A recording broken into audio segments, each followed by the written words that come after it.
Hi, welcome to our channel of IGNOU Audiobooks, Indira Gandhi National Open University, School of Translation Studies and Training, SOTST. Master of Arts, Translation Studies, Maths, English. First year, MTT 011 Translation, History and Tradition. Block-1 Asian Tradition of Translation, Meaning and Scope. Unit-3 The Chinese Tradition of Translation, 3.0 Objective. This unit deals with the Chinese tradition of translation. Reading this unit will give learners of MA Translation Studies an opportunity to get an overview of the Chinese tradition of translation. After reading this unit, you will be able to understand that what is the importance of communication and how it created the theoretical basis of translation. What are the different stages of development of traditional methods of translation and the comparative status of translation in modern China? Difference between good and bad translation, and between Chinese and other foreign language translations? How is translation a part of art and literature? How did Indian and foreign scholars enrich the modern Chinese translation tradition? To what extent have modern translation methods been successful in China? 3.1 Introduction. It is known that today's literary prosperity is not the contribution of any one person or any one institution, it is the gift of the entire civilization. And translation work has an important contribution in the creation of a worldwide huge store of literature and art. We cannot forget the contribution of India and China, the two oldest civilizations of the world in this direction. The fact is that translation is a process of communication between two languages. The proper communication of this dialogue depends on two factors: the means of communication and the people involved.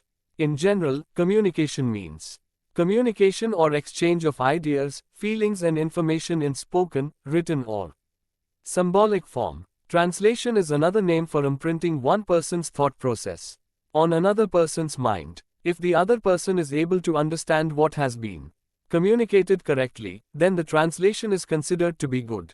This is where the question of language arises. If one person's language is not understood by the other, communication is not possible. Relations between India and China began when America and Europe were not even born. Yes, Greece did exist. It is natural that we would like to know how these two oldest civilizations came close to each other and how the contact was established between them. We will discuss here specifically the beginning of translation culture in China. We will know when and how it started, who were the people behind it and what challenges they faced in the translation process. But before that we have to briefly understand the nature of communication, without which translation work is not possible. We have to understand the characteristics and importance of different mediums of communication. Communication means passing information from one person to another. Generally, the process of conveying thoughts, feelings and information from one place to another by speaking, writing or signs is called communication. Communication is the process in which the communicator sends the mass of information to the recipient. Through any medium, the receiver takes the meaning of this information and gives feedback to the communicator. For this, there are some common elements related to communication, without which communication is not possible. Language is the most effective medium of communication, through which communication becomes possible.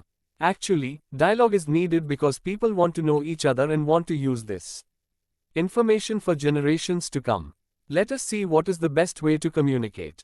The best medium of communication is spoken language. But there are many difficulties in communicating from one language to another. For example, if your spoken language is Hebrew, how would you explain yourself to a non-Hebrew speaking person? The speaker's language is not understood by the other language speaking person.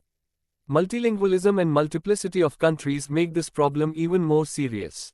This is a huge challenge before our civilization. To solve this problem, the support of written translation is taken all over the world today. China is counted among the oldest civilizations of the world. Translation work from Brahmi, Pali, Sanskrit and Buddhist scripts into Chinese has been going on for a long time. This process was the basis of informal relations between India and China. India and China knew each other only through translation.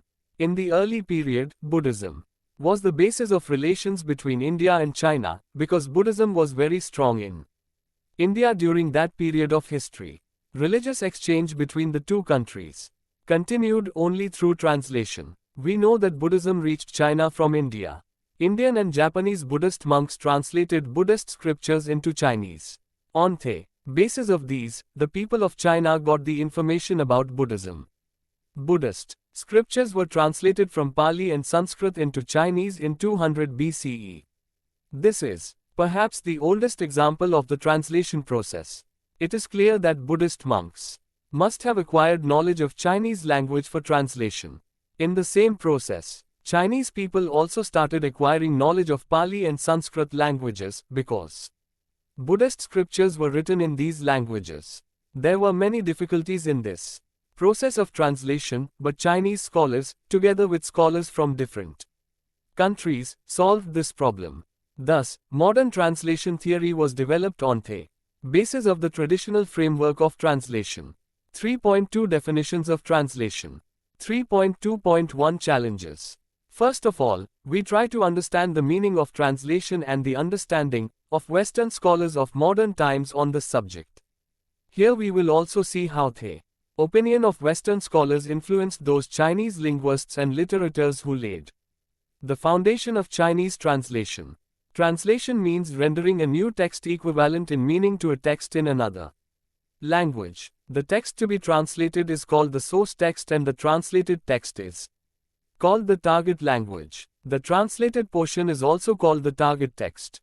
The rendering of a given text, source text, in one language to an equivalent text, target text, in another language is called translation. The purpose of translation is to ensure that the same message is being communicated by both the texts. There are several limitations of this work. Special care has to be taken of the context of the text, grammar of both the languages, writing conventions, idioms, etc. For translation, it is necessary that the translator has a thorough knowledge of both the languages. Misuse of idioms and linguistic styles of the source text may be reflected in the target text if the translator has less than the required minimum level of knowledge of either language. The history of translation is as old as written literature itself. The purpose of translation is to communicate the ideas expressed in one language into another language. Whether you consider translation as an art, a science, a craft, it is necessary for a good translation that the target text should convey what is contained in the original text. Before proceeding further, it would be appropriate to look at the opinion of modern Western scholars on this subject and to see its gradual development by comparing it with the Chinese understanding of translation theory. Wills, 1982, says that translation is a process of transfer. Its purpose is to convert a written source text into a target text, for which practical understanding and analytical interpretation of the source text is necessary. Nida, 1984, says, in the process of translation both the meaning and style of the original language are transferred to the target language.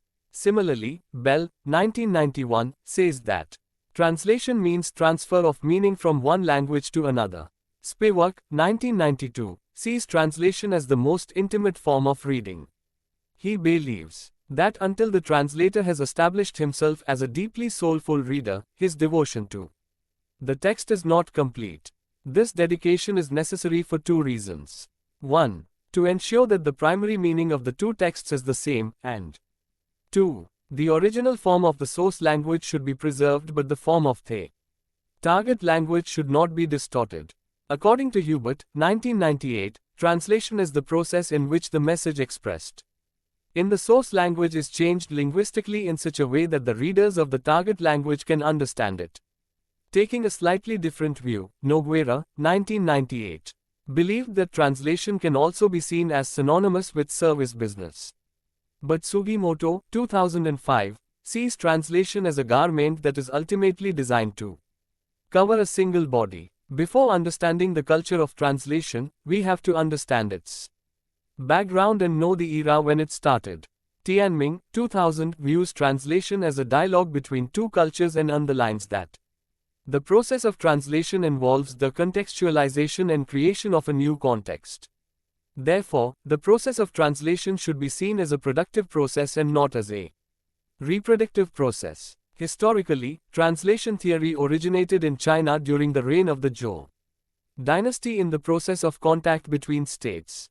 It developed with the translation of Buddhist scriptures into Chinese. The contribution of general experiences related to translation, especially in Chinese language, can be seen in the development of this theory.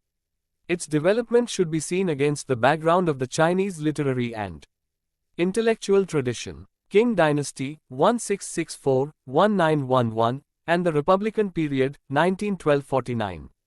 Liang Keshao, Hu Shi, and Zhou Zuoren began to reflect on the translation process adopted by the great translators of Chinese history and the translation theory propounded by them. We will discuss about this in detail further. 3.2.2 Good translation. Western thinkers have enumerated several characteristics of a good translation. French scholar Etienne Dole, 1509-1546, advises that a good translator should avoid the temptation to translate verbatim. According to him, literal translation runs the risk of misinterpretation of the original text and destroys its structural beauty. According to Tytler, 1790, in a good translation the style and tone of the translated text should be similar to that of the original text. Sutter, 1920, believes that an ideal translation leaves the same impression on the mind of the readers as the original text left on the mind of its readers. Regarding the importance of good translation, Bates, 1943, says that without good translation nothing gets done. The dissemination of ideas or changes in technology is not possible without translation. But not every translation is that important. Edwards, 1957, notes that translation is an attempt to approach the truth contained in the text. We can only try to create as close an effect as possible to the text. Knox, 1957, also makes a similar point, and underlines that reading a translation should be as enjoyable as reading the original text. It seems that both Edwards and Knox consider it sufficient for a good translation to be equivalent to the original text. Burton, 1973, considers the literal translation to be completely false. But today's world is completely dependent on translation, even if it is a word-for-word translation. Perhaps it is necessary because without translation our world would be cruelly narrow. Newmark, 1988, also does not consider literal translation to be good. He says that literal translation is the first step in the process of translation. A good translator does not translate literally and always tries to avoid it. In this regard, Warren, 2004, reminds that translation has always been considered a secondary work in the academic world because it lacks originality. Literature students and teachers still value originality. Despite this, translation has been widely used in medieval literature and non-literary writing. The name of Ma Jianzhong, 1845-1900, comes to mind when discussing the situation in China in the early stages of translation. He was the first Chinese scholar to discuss the standards of translation. Similar to the modern Western concept of equivalence in translation, he talks about good translation. He believes that the reason for the poor quality of translation at that time was the translator's lack of linguistic knowledge.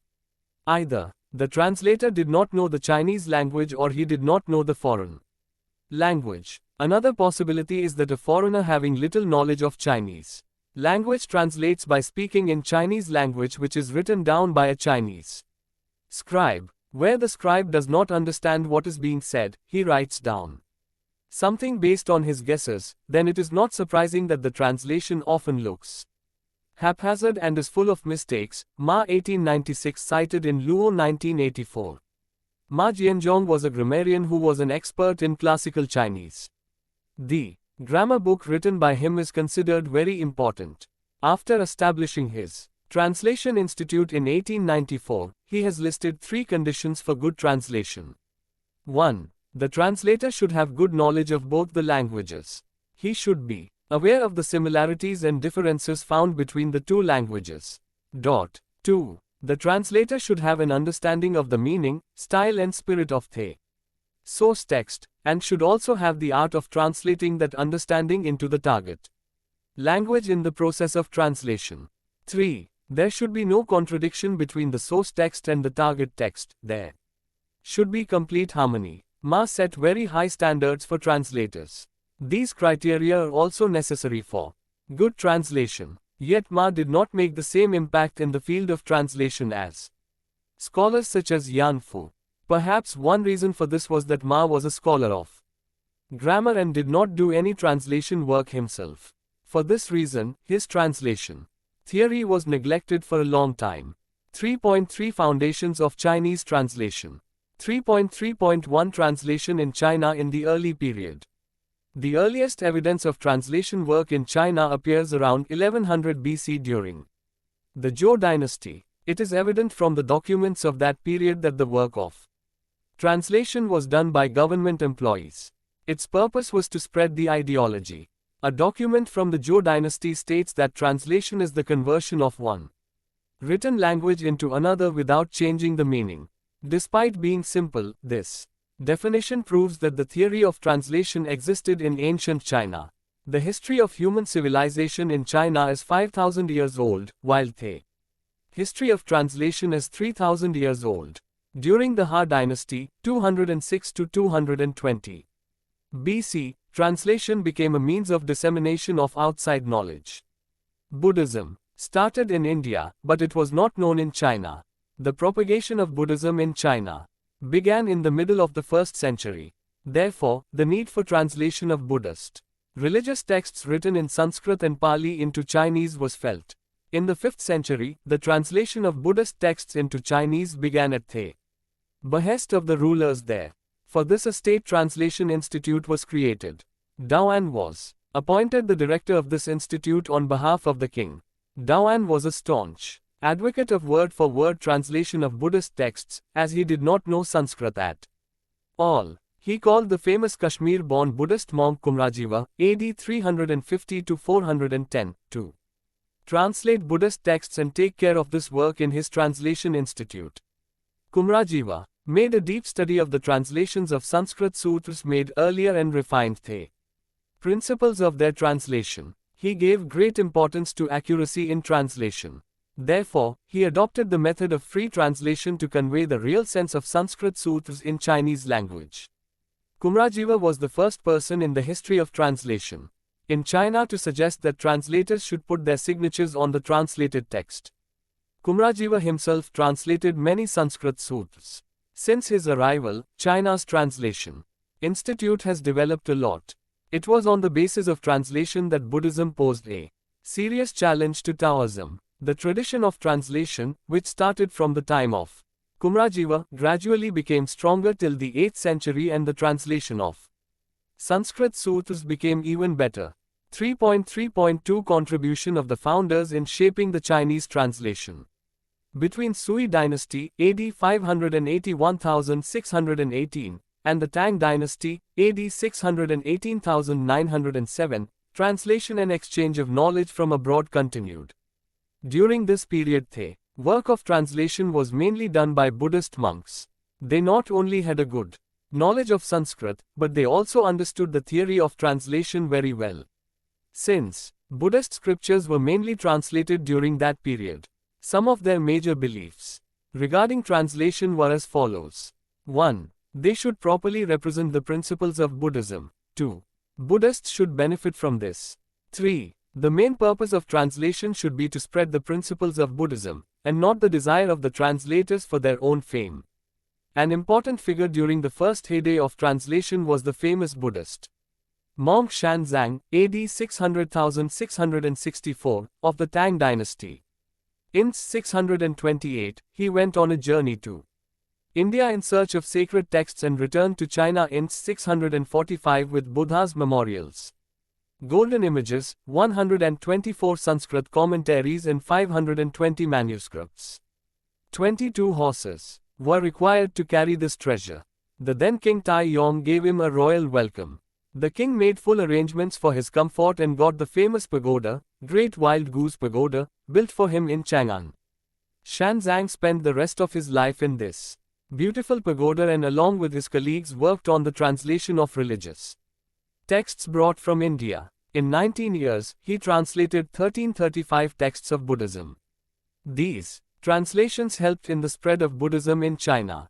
The king of that region also accepted Buddhism. Xuanzang was the first person to translate from Chinese into other languages as well. He translated the creations of Zi, the father of Taoism, into Sanskrit, and also tried to translate some other classical Chinese texts into Sanskrit. Xuanzang was not only a great translator, but he was also a great theorist of translation. His contribution to translation theory is still valued today. The famous theory regarding translation was first propounded by Xuanzang, that the translation should not only be a true reflection of the original text but should also be easily comprehensible to the readers. In a sense, by this formula, Xuanzang has tried to combine the features of natural translation and literal translation at the same time.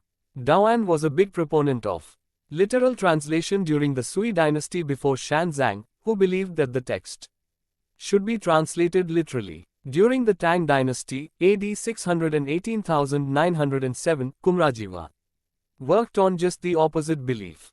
He believed that the system of spontaneous translation is the best for translation into the target language because it preserves the beauty of the language and makes it easy to understand.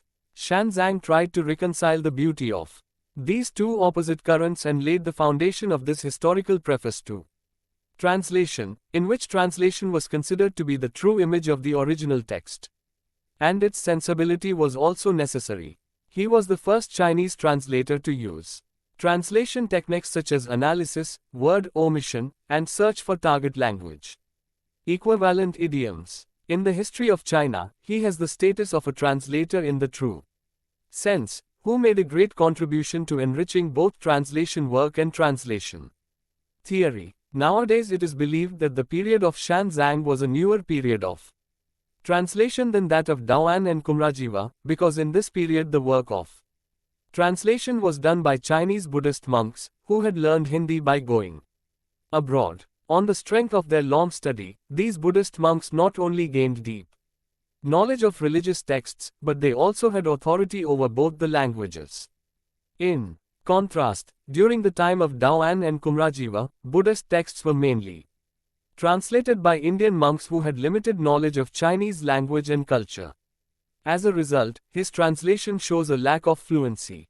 Many literary figures contributed to the millennia-long history of Chinese translation. The names of some of these important people are being listed below. With this, we can better understand his contribution in the field of translation, including his period. In this sequence, the works of these literary figures are also being introduced. All these literary works have been mainly based on translation, and they have played a very important role in laying the foundation of translation theory. Along with this, it will be necessary to know about the philosophy of life of these writers. The list of these literary personalities is like this: Zi Qian, 3rd century. Daoan, AD 314,385. Kumrajiva, AD 344 to 413. Hui Yuan, AD 334,416. Sengrui, AD 371,438. Sengyu, AD 445,518. Xuanzang, AD 600 to 664. Dao Zun, AD 596,667. Lu Zun, AD 1881-1936. Yan Fu, 1854-1921. Liang Qishao, 1920. Lin Yutang, 1933. A.I. Sichi, 1937. Zhou Zuoren, 1944. Zhu Guangqian, 1944. Fu Lei, 1951. Qian Zhongshu, 1964. Zi Qian, the translations of Buddhist scriptures by Zi Qian are beautiful and literary. Daoan drew attention to the loss of quality in the translation process. In his theory, 5 types of losses have been discussed. The order of words creates a lot of confusion. Word order is not important in Sanskrit, it often follows free word order. Whereas in Chinese, the subject-verb-object word order is adopted. Daoan has criticized the translators for the loss of the original text during translation. He raised the question that how would it feel if a boring context is removed at the time of translation from scriptures of historical importance? Kumrajiva criticized the translation, i.e., heaven sees man and man sees heaven, made by his disciple Sengruyi. It would be more idiomatic to say that man and heaven are connected to each other and both can see each other. In another context, Kumrajiva talks about the problem of translation of a Sanskrit text. Attention has been paid to the beauty of the language in the original text, but this beauty and literature is lost somewhere in the translation. Kumrajiva compares the translation process to chewing rice and feeding it to another person. Wei Yung executed the middle way theory of translation. He believed that a smooth translation takes the language beyond the meaning of the text. Wei Yung underlined the fact that words should not distort the meaning of the text. A good translator tries to preserve the soul of the text. Sengruyi considered the problem of named entity recognition in translation. In the Sastraya translation tradition, the problem of recording the names in their correct form was considered important. Sengruyi criticized his guru Kumrajiva for being careless in the translation of the names. Sengruyi said that Kumrajiva was not aware that in Chinese, names are actually linked to essences. Sengyu advocates a translation between aesthetic and plain translation. But unlike Wei Yung, Sengyu praises Kumrajiva's aesthetic translation. Shanzang came to India and studied the scriptures. 5 types of words have been discussed in his translation theory. He said that such words of Sanskrit, whose translation is not possible, should be kept as they are. For example, translation of mantras used in Sanskrit rituals is not possible, so they should be kept as they are. Another example is that of the jamun tree, which is not found in China. Such words should be kept in place. 3.3.3 Contribution of modern writers in Chinese translation. Lu Xun, he was born on the 25th of September 1881 and died on the 19th of October 1936. Lu Xun was his alias. His real name was Zhou Shure. His most famous quote about translation is that he would prefer to be faithful to the text than to be fluent. Lu Xun is considered one of the greatest Chinese writers of the 20th century. He is also known as the founder of modern Chinese literature. He also composed literature in the Chinese folk language Baha and also in classical Chinese. Lu Xun was simultaneously known as a story writer, editor, translator, critic, essayist and poet. In 1936, he was also made the president of the Chinese Association of Leftist Writers in Shanghai. Lu Xun's works appear to have had a profound impact in China after the May 4, 1949 as an acknowledgement of the fact that after 1949, the communist regime of China accorded him godlike status. Lu Xun's works became available to the public through English translations by Yang Hin Yi and Gladys Yang. Yan Fu is known as the exponent of the principle of clarity and simplicity in translation. This principle is criticized on the basis that even if the style of the original text is not easy, should the translation be easy? Liang Qishao gave 3 qualities for a good translation. The translated text should be a true reflection of the original text, it should have clarity and finally it should be simple and beautiful.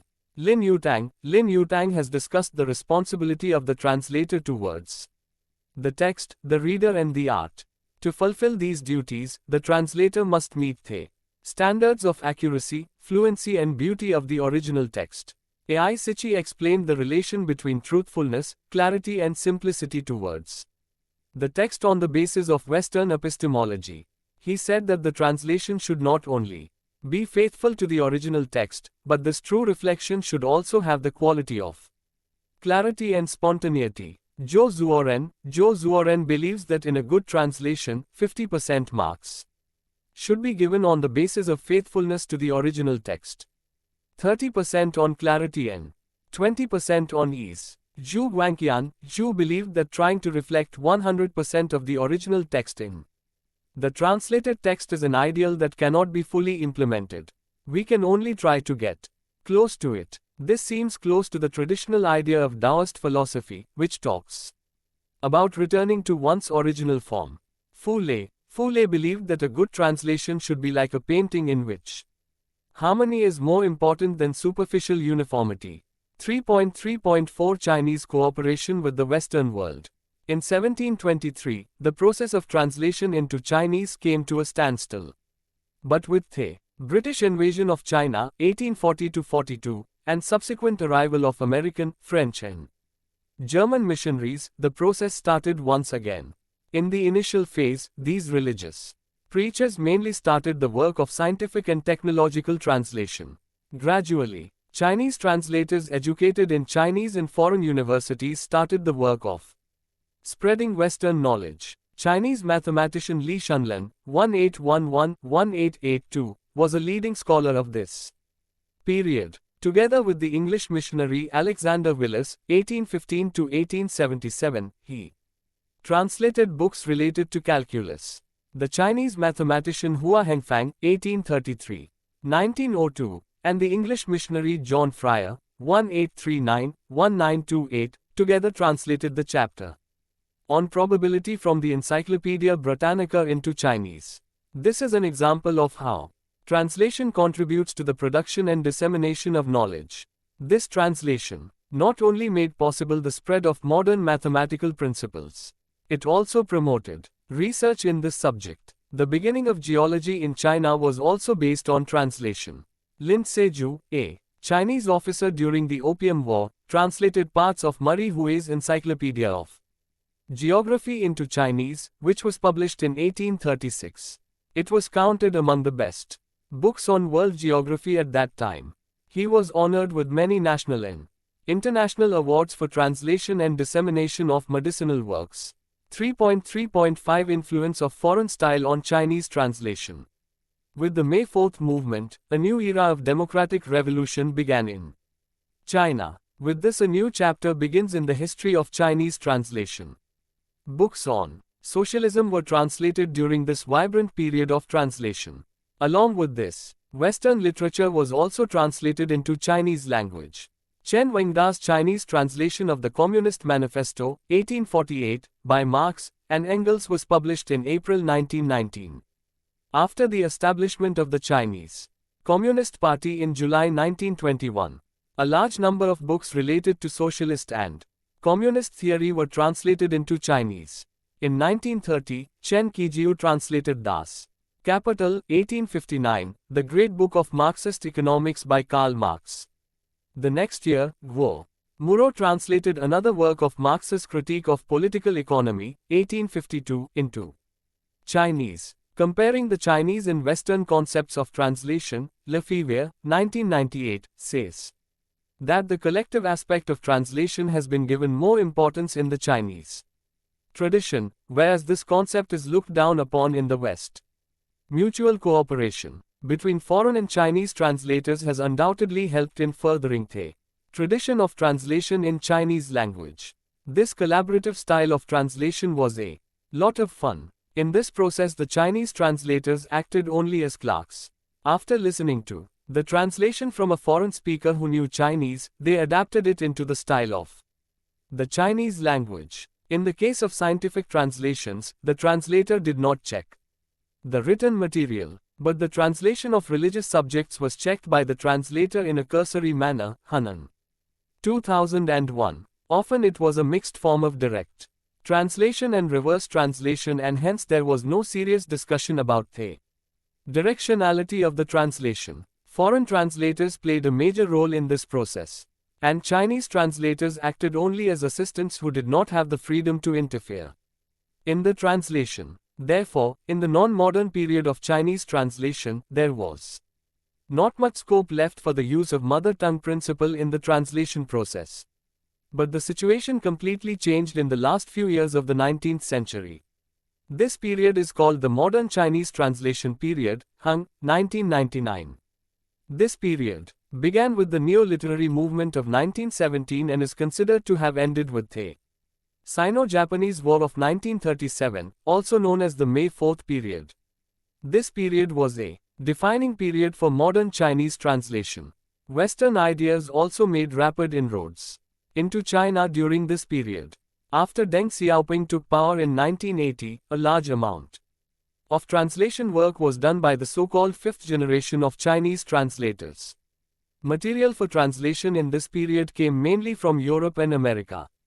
It is to be noted that before this the material for translation in Chinese language was obtained from the then Soviet Union. This period can be called the reformist period or the post-Mao period. The period before this is called the post-Qing period.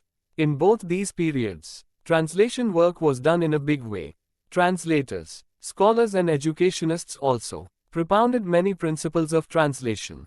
In the last 20 years, translation studies have got an institutional form, and with the development of internationalism, theoretical perspective regarding translation has also changed.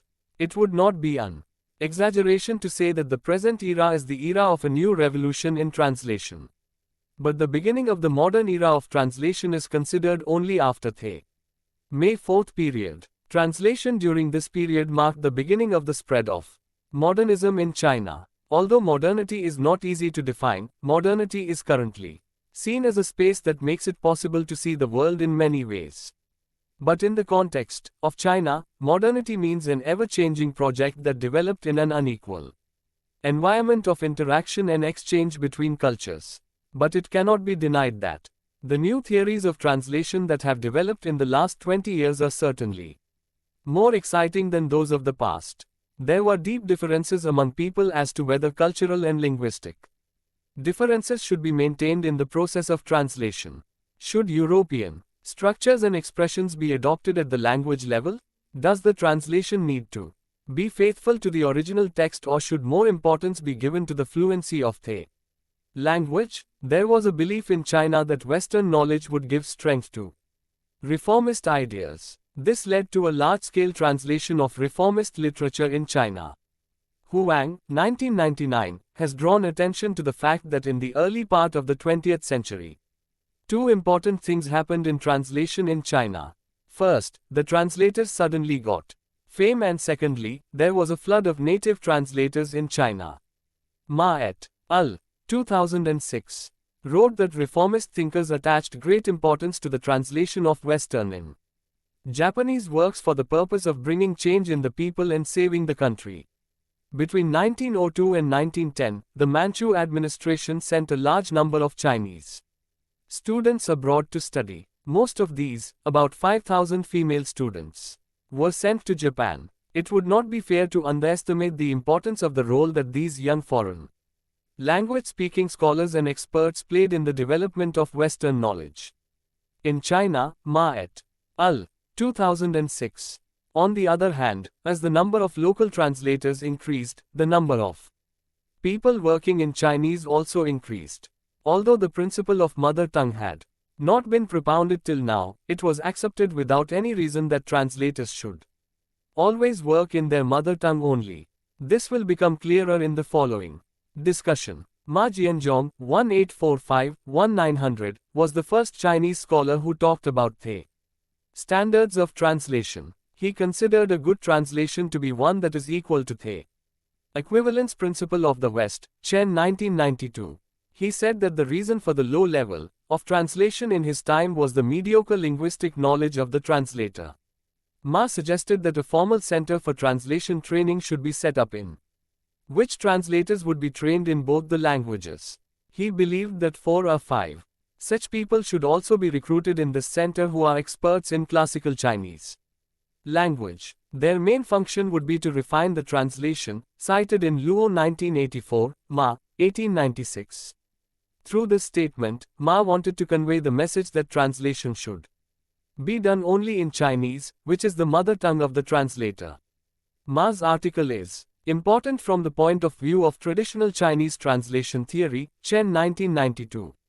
Z, 1999. It is also a milestone in Chinese translation history because it proves that within the modern Chinese translation tradition, mother tongue theory had started.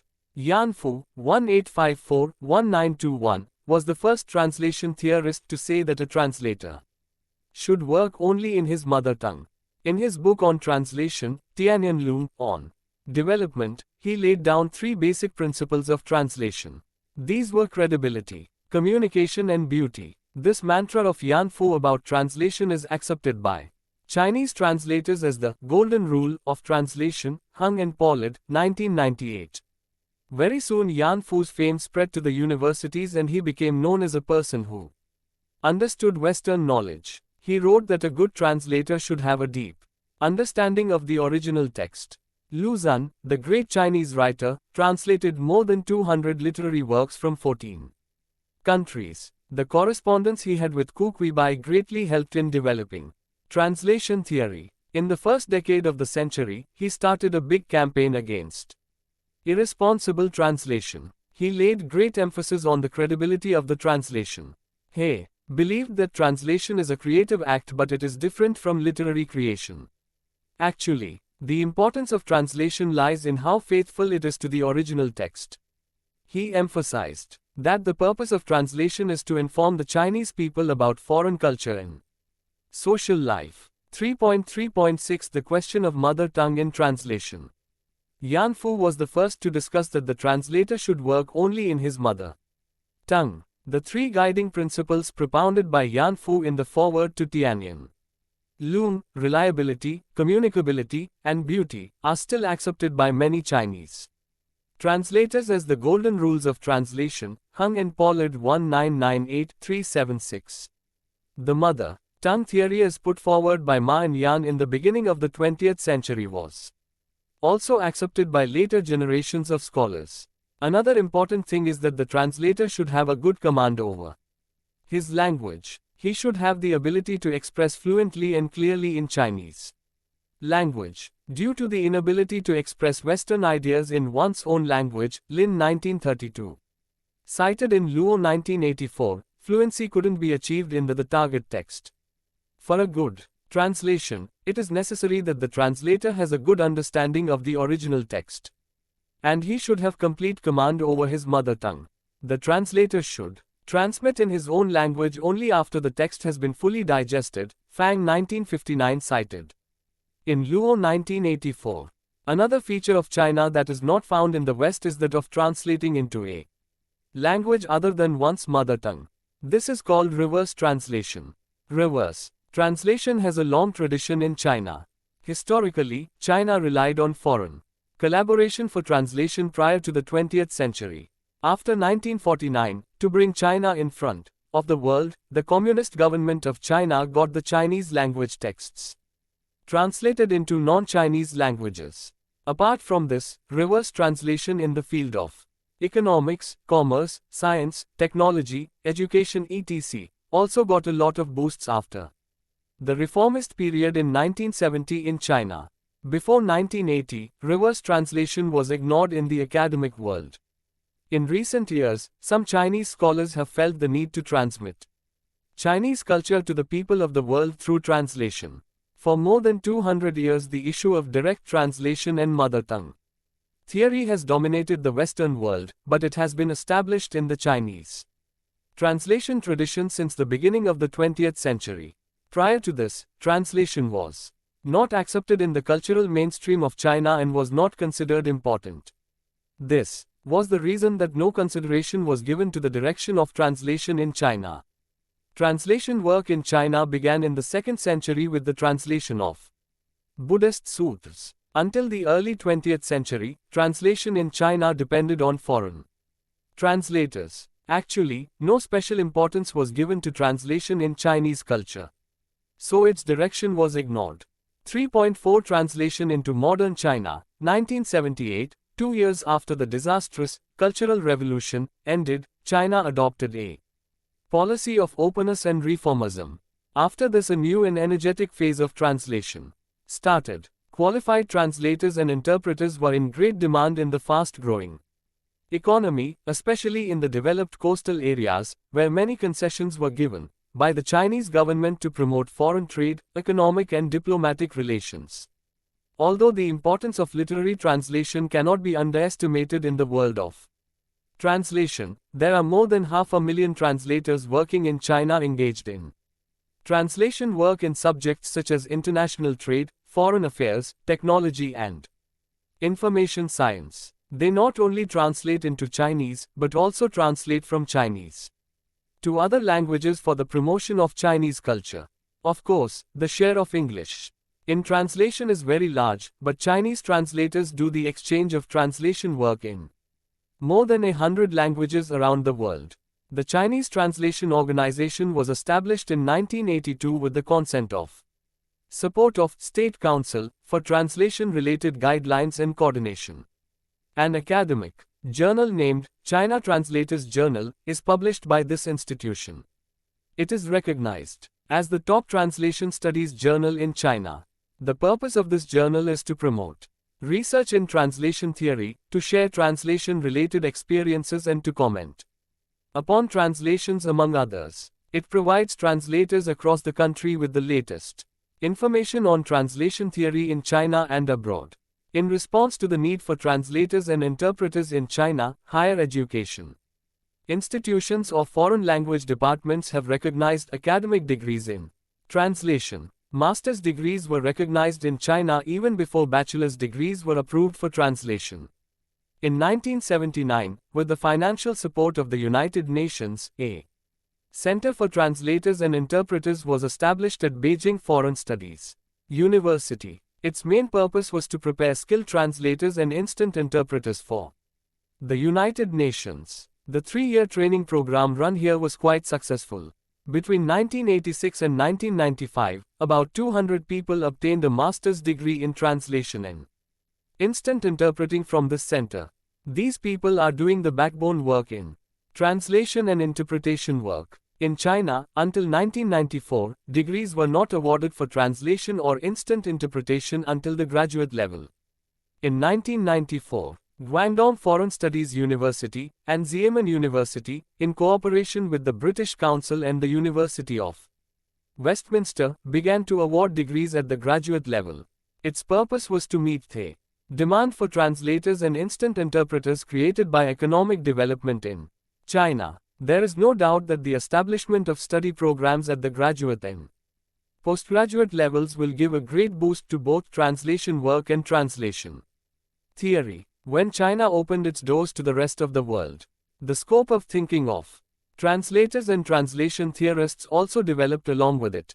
Now translation theorists do not argue only on how to judge translation, whether word translation is better or sense translation. Under the influence of the Western world, now Chinese translation theorists are considering these principles in a new way. But even today translators can be broadly divided into two categories. Translators with a linguistic scientific approach and translators with a literal or cultural approach. Translators with a linguistic perspective are teachers, linguists, etc., who teach translation in universities, who have made a deep study of Western translation theory. Since opening its doors to the world in 1978, translation in technical domain has also become popular among Chinese translators. To promote this type of translation, the publication of China Technical Journal began in 1992. So far more than 500 valuable articles have been published in this magazine on subjects related to them. In the future, these articles will prove to be the main basis of Chinese technical translation theory. 3.5 Summary. Translation studies is a science. But if we look at the material that is produced in the process of translation, then it seems appropriate to see it as an art or craft. Whether translation is an art, a craft or a science, good translation requires that the translated text should also be able to produce the same effect as the original text. Looking at the long history of translation in China, it becomes clear that despite this long history and sporadic examples of translation theory, no systematic form of translation theory is visible in China. Yes, one can definitely find aphorisms that teach the skills of translation. In comparison, translation theory was much more developed in the West, although large-scale translation work took place in China. With the development of the economy and its increasing political influence around the world, new problems are emerging in the development of translation in China. Translation into a language other than one's mother tongue, i.e., reverse translation, has been practiced in China for a long time. But there was no special thought about the direction of the language from the 2nd century to the 20th century. At that time there was a belief that translation should be done only in one's mother tongue. For this reason, this subject was not discussed directly. Even today, the mother tongue theory is accepted in relation to translation in China. This topic started to be considered in the early years of 1980 and started to be noticed in the educational world. Local translators were used for reverse translation in China. In the 1980s and 1990s, discussions started on the direction of translation. In this process, the consideration of the difference between direct translation and reverse translation and the difference in the capabilities and abilities of both types of translators, and the techniques and methods of both types of translations began. Nevertheless, it is believed that there is a need for reverse translation in China. But fluent and acceptable translation is not possible without the cooperation of foreigners. No systematic work has been done on this topic. This proves that translation studies and research in China is still in its infancy and stands on the crutches of Western translation theories. Liu, 2008. That's why today it is necessary that Chinese scholars of translation theory should do deep research on the directionality of translation and reverse translation. This type of research will not only benefit reverse translators in China, but also those working internationally. Thank you for watching. We will see you in the next video with the next chapter.